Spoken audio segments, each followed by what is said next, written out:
돈을 한 푼도 모을 수가 없다는 걸 알기 때문에 돈을 절약하겠다고 시작했던 일이 그냥 화가 나는 거예요. 여러분 안녕하세요. 주부 유튜버 아바라TV입니다. 반갑습니다. 오늘은요, 가장 빠른 시간 내에 가장 많은 돈을 모을 수 있는 저축 전략에 대해서 한번 말씀을 드려보도록 하겠습니다. 저는요, 저축을 집중하게 된 이유가 신혼 때였을 거예요. 이제 월세로 살면서 매달 50만원씩 월세 비용을 내는데 가계부로 맨날 썼으니까 이제 결산을 해보잖아요. 근데 와, 내가 1년 동안 600만원을 누구한테 주는구나 이런 생각이 들면서 나도 50만원씩 매달 누군가한테 받았으면 좋겠다. 와, 너무너무 부럽다 이런 생각을 많이 했어요. 왜냐면 저희는 대출도 있었고 월세는 월세대로 나가야 됐으니까 매달 나가야 되는 돈이 너무 많았어요. 그냥 생돈이 나가는 거예요. 와, 난 언제 돈 모아가지고 집 사지? 난 언제 돈 모아가지고 월세 받아보지? 이 생각을 하다 보니까 결국에는 돈이 있어야 되는구나. 돈이 있어야지 돈을 더 많이 벌 수 있구나. 지금 내가 할 수 있는 것은 돈을 열심히 저축하는 방법밖에 없구나. 저축을 하는 거에서 굉장히 많이 공부하고 노력을 했던 것 같아요. 저축이 무슨 공부냐, 투자도 아닌데 라고 생각을 하겠지만 저축도 공부를 해야 돼요.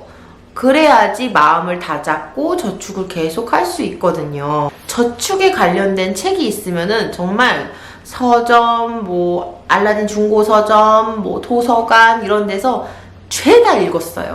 이걸 읽는다고 해서 돈이 모아지는 거는 아닌데, 이걸 읽으면서 마음을 한 번 더 마음가짐을 세팅을 하고 내가 돈을 모을 이유를 다시 한번 이제 곱씹는 거죠. 그러면서 또 버틸 수 있었던 것 같은데요.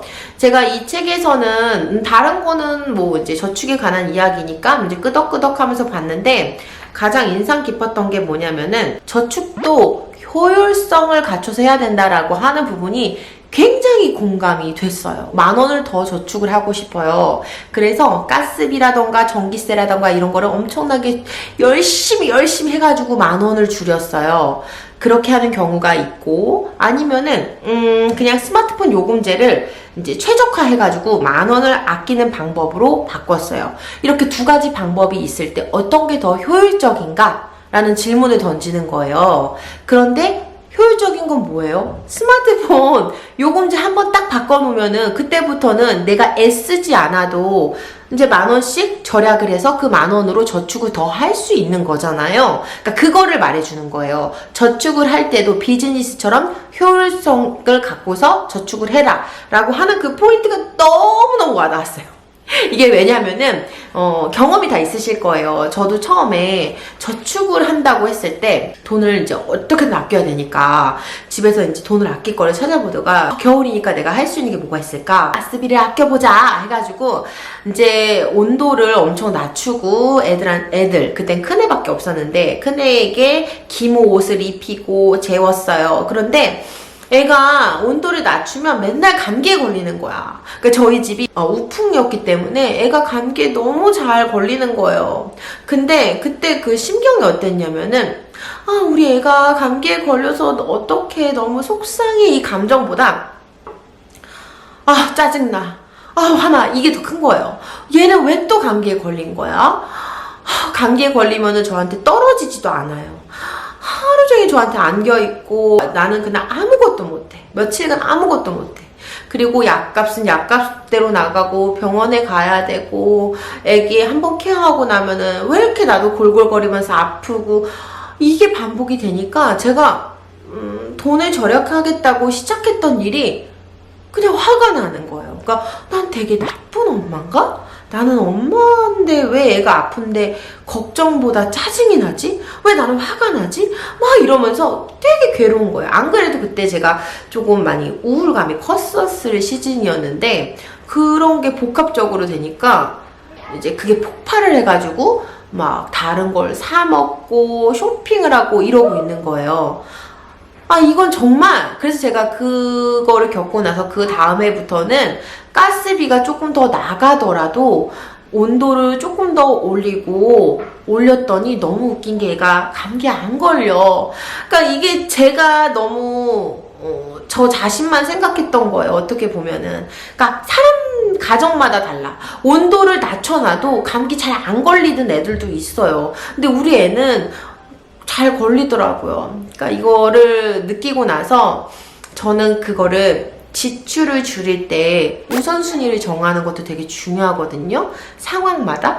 어떤 집은 지출을 줄일 때, 이제 전기세나 가스비를 아끼는데 우선순위를 두시는 분들도 계세요. 근데 저는 집에서 컴퓨터로 일을 하기 때문에 전기세를 줄이려고 핸드폰으로 일하면은 눈알이 빠질 것 같아가지고 눈에 안약비가 더 들어. 그렇기 때문에 컴퓨터를 켜야 돼요.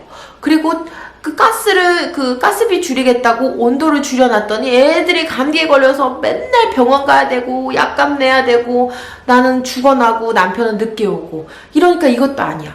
저는 그래서 제가 할 수 있었던 방법이 뭐였냐면은 식비를 절약하는 거였어요. 식비를 절약하면은 저는 요리하는 게 그렇게 막 힘들진 않아요. 재밌어요. 애들이 잘 먹어줘서 좋고 그리고 또 요리하는 것도 취미생활로 하니까 그렇게 스트레스를 받지도 않아요. 그래, 나는 지출을 줄일 때 우선순위를 나는 식비를 줄이는 걸 위로 두자 해서 저는 식비 줄이기를 하는 거예요, 여러분.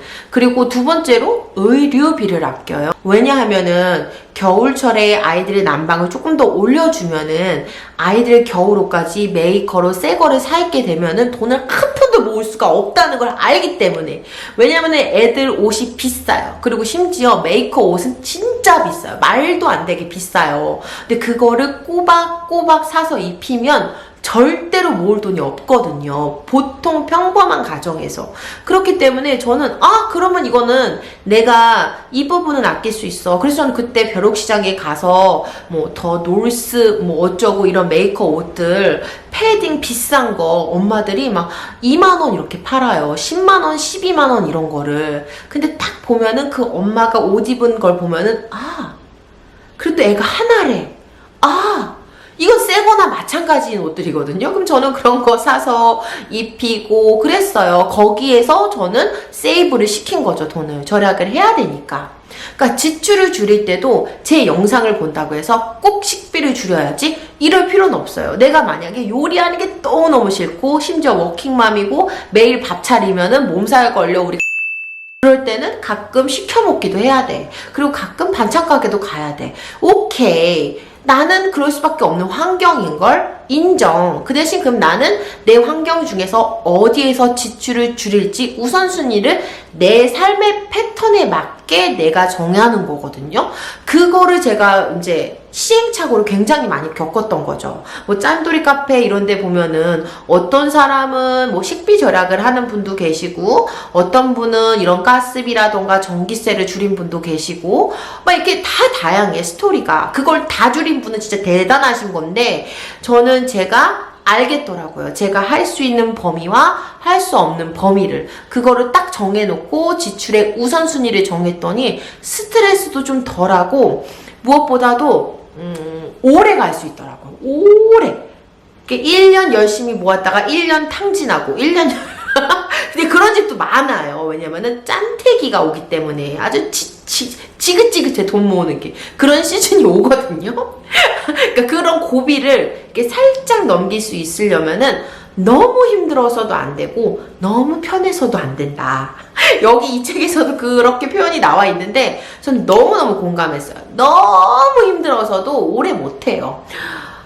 아니 아바라님 뭘 너무 오래 할 생각을 하세요 라고 하시는데 우리 솔직히 평범한 직장을 갖고 평범하게 사는 이런 가정에서 10년 이상은 절약을 해야지 그래도 돈이 좀 쌓인다고 생각을 하거든요. 아니 1, 2년 할 거였으면 지금 진짜 허리띠 확 쪼랄매고서 1, 2년 만에 끝난다고 하면은 당연히 하죠. 우리가 이렇게 절약하는 삶을 10년 할 수 있으려면은 그냥 이게 내 삶이 돼야 되고 즐겁게 즐겁게 할 수 있는 게 돼야 된다고 생각을 해요. 그러다 보니까 저는 지출을 줄일 때에도 저만의 우선순위를 정해놓는 거예요.